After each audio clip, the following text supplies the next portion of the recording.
Sir थोड़ो मेहरबानी कजो, थोड़ो और ते अचो भला, जगह थोड़ो ईअं कयो। हाँ जी जी सर।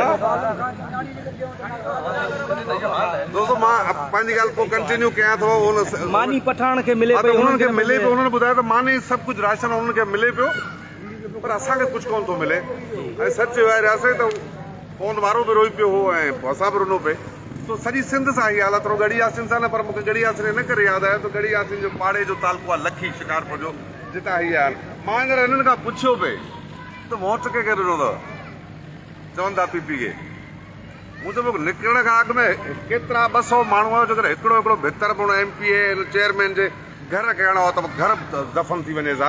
हिकिड़ी त थुकलान त करे निकिरो आहे, जेको तव्हां चओ था त असांजी कंहिं सार कोन लधी आहे।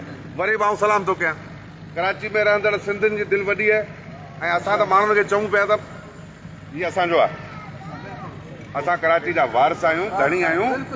तव्हां जेके बि नौजवान आहियो, आउं चवां थो जेको नौजवाननि कमकार था लॻी वञो। सिंध धरती दातार रही आहे, हितां जा माण्हू ख़ुददार रहिया आहिनि, पिनणु सुठी ॻाल्हि कोन्हे।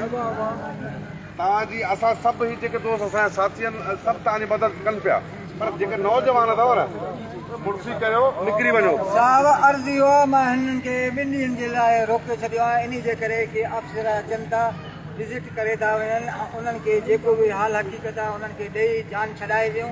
पोइ उन खां बाद इनशाला हे पंहिंजे रोज़गार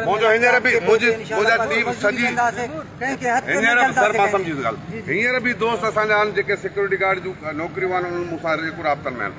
त जेके नौजवान सिक्योरिटी जी नौकरी करणु चाहिनि न, तॾहिं मां तव्हांखे मां शाहजहान वारे खे नंबर ॾेई थो छॾियां, छोकिरा मुंहिंजे सां राब्ते में रहंदा। जेके बि नौजवान 15-19,000 पगार आहे, 8-10 कलाक शायदि ड्यूटी आहे, पर मक़सदु चवण जो आहे त हिते आबाद थियण जे लाइ साईं जे ॻाल्हि वांगुरु 2 ॾींहंनि खां पोइ जेके कमु जहिड़ा नौजवान कमु ते लॻी वञो, पंहिंजे बच्चनि खे असां सभु तव्हांजी मदद कयूं था।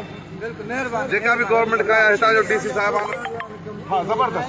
असां ईअं था चाहियूं त पंहिंजे हथनि सां ज़रूरु कुझु कयो, हा न भाउ, छो त सिंध सॼी में तबाही आई आहे। ऐं वज़ीर आला थो चवे त 1 करोड़ माण्हू बेघर थिया आहिनि, 1 करोड़।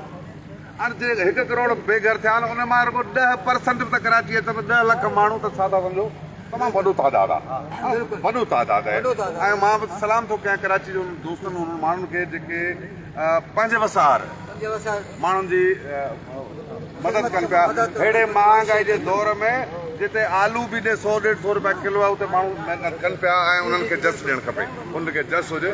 तो असां तव्हां सां सभु गॾनि सर ॿियो हिकिड़ो अर्ज़ु आहे, हिते कुझु दोस्त जेको आहे सो जल्दबाज़ी में माण्हुनि खे वठी अराई पराई जॻह ते वञनि था, मामलात ख़राब पिया कनि। इन्हनि खे बि को पैगाम ॾेई छॾियो त अहिड़ी हरकत न कनि, को पुछा गुछा करे तस्दीक सां किथे। अॻे ई वीचारा परेशान आहिनि, वरी उन्हनि खे ईअं बेगुनाह कंहिं जॻह ते वेहारणु मुनासिब कोन्हे। न बिल्कुलु रियाज़ साहब, तव्हांजी ॻाल्हि दुरुस्त आहे। मूंसां खोड़ दोस्तनि कलेक्टर खां राब्तो कयो त हे फ्लैट ख़ाली पिया आहिनि, हिननि ते हली वेह रहूं, हे अस्पतालूं ख़ाली पियूं आहिनि, हुननि ते हली वेह रहूं। मुंहिंजो कतई न, जीअं मिसाल हिते ही हॉस्पिटल आहे सरकारी, पर उन हूंदे बि असां मुसलसल DC साहब खां राब्ते में रही इजाज़त वठी त बाबा हे माण्हू को कब्ज़ा कोन कंदा, हे ख़ुददार क़ौम आहे, इन्हनि खे एतिरो त दलील न कयो वञे, हे कब्ज़ा कोन कंदा। त उन मक़सदु आहे गवर्नमेंट जे या हितां जे इदारनि जे सरबराह जे सलाह सां।